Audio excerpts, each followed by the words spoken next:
presenter, if you're thinking about what can you do next, where's your eureka moment, but you just don't know what to do, you really need to watch this video. It's on Ross Lovegrove, who's a renowned designer. Ross basically says what he does. He has photographs upon photographs upon photographs, and then he says why he likes those photographs. He has a massive tribal art African collection. I think it's really important to have a passion for something which you just build on the sideline, because Ross has got over 350 pieces and he gets inspired by it, and that gives him that burst of energy to want to do more.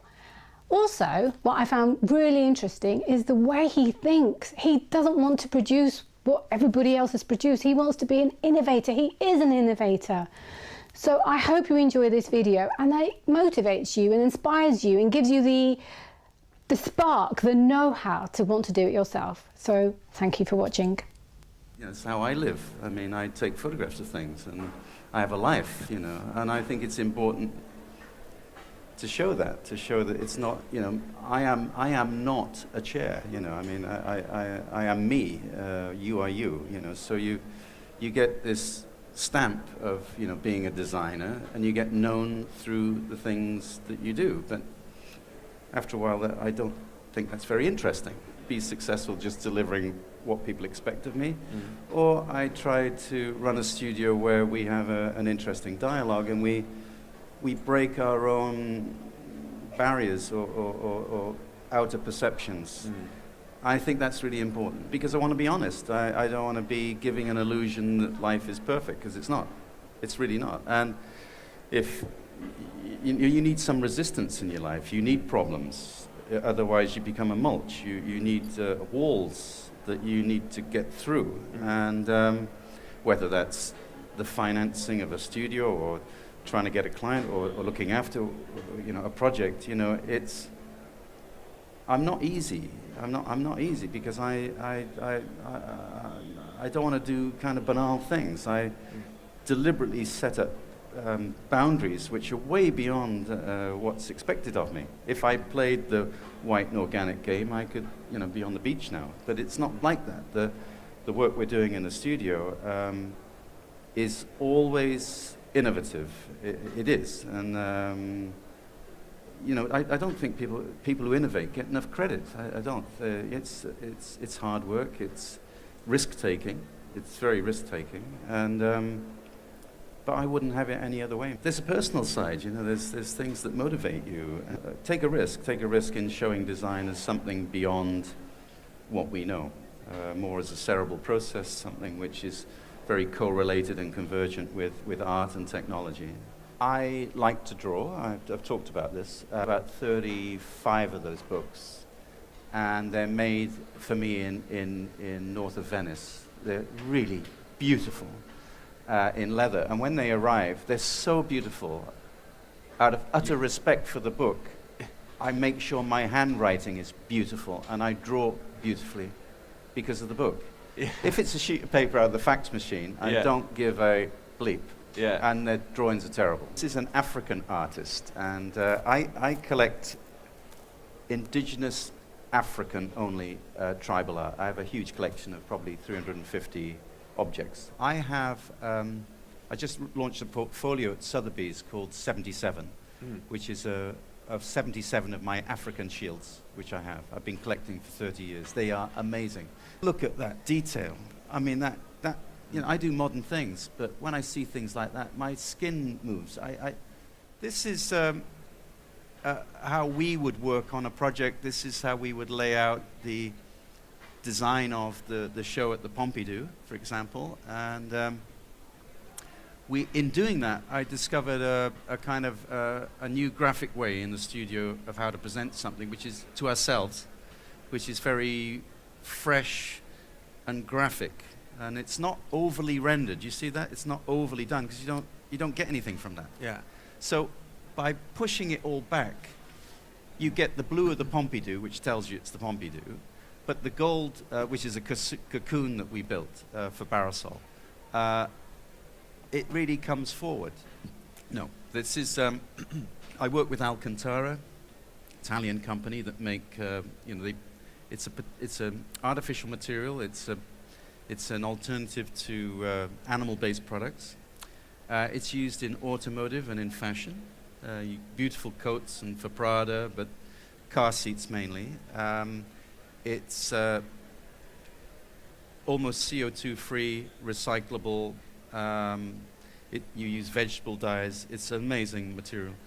They're from 1425, these tapestries. And tapestries in their day were only owned by kings, princes, and popes. They were the highest art form. They were really expensive. So what we did was we used software to scan the tapestries with the colors that exist today, which I love. You know, you wouldn't look at a Rembrandt if it was restored, really. I mean, it's the depth which is important. So we scanned the tapestries, we took those colors, we accelerated them into an art form and ran it like an accelerated sequence, a bit like what Richter does sometimes or whatever, just move it. So it didn't represent anything, Max. It was just more of a color card. And the edges, because it's low light, what we did was we used 2.2 million real gold thread points to capture the light, so you feel it in the space, because it has to be very low light levels. So it's roughly about 120 meters, the whole thing, compressed into 23 meters. And what we've done is we took exactly what the colors are in each tapestry and brought them in to each one. So when you look through here, these are like portals for looking at the tapestry. So rather than blocking it, it actually unites both sides of the room. There's almost no difference between the computer image and the real thing. We've discovered this thing about, you know, the correlation between elements in space, which means when you go to a beautiful home or a beautiful space and you don't know why it's beautiful, I think it's because consciously or unconsciously they have put things together materially or in color that link and harmonize. You know, I don't think a lot of people do that naturally, but you know, textures and material harmonics between a wood floor and whatever, you know, I think this is the gift. And I discovered that by doing this show. Really. Yeah. And I'm not here to preach about that, but I think we have other issues, meaning we have global issues about resources and the environment, and I'm not the only one to talk about that, but it touches me deeply and instinctively. So if I'm working on something, I will naturally try and use the minimum amount of material that's required. Design has taken a new path, meaning design is in everything, in strategy, in the way of thinking about the world. Design is not just what you're taught in college, because often taught, for me, I can't talk about anybody else, but you know, to spend 2 or 3 years paying money to go to a college where they teach you to do that stool or a little paper lamp with a light bulb in it. I mean, you can do that in a morning. Excuse me, you know. So I like industrial design because it lifts your brain. You've got to work things out. Now you're dealing with people who are often dealing with tens, hundreds of millions. You've got to know everything. How things are made, how you do this, how you do that, why you're making it. You've got to be great. You've got to be beyond, you know, the wooden stool.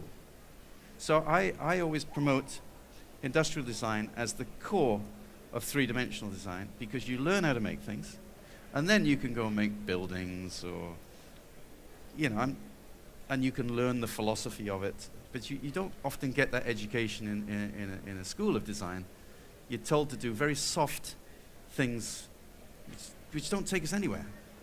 So look at the bigger picture. Become a philosopher or something, or do a book, or, you know, there's other things where there's not the same competition. Wasn't Ross's talk brilliant? I took so much away from it. I'm going to get a book where I put all my ideas and my notes which are of relevance on a particular subject in one place, because I do put my hand up and say that I use fax paper, and then after a little while, a couple of days, it's in the bin, and I'm just like, what did I do with that piece of paper? And you're forever trying to find where that piece of paper is, realizing, oh, I threw it in a bin. So that's a really good idea. Also, I'm going to take photographs galore. and it's not too late. Even if you think, oh, if only I'd taken that photograph, it's not too late. Start now, go forward. And, you know, I really like the bit where Ross said, you know, work beyond your boundaries. I think we all have to do that. If you are thinking about an idea, a design, or another project to do, try and remove the boundaries and the barriers that are in your way, because then you'll be able to think freely at the possibilities and the opportunities that could be drawn from that idea. And if you put obstacles in your way, you already met them, you're going to stop. Stop procrastinating, start doing. I hope you enjoy this video. Please subscribe to see more, and thank you for watching.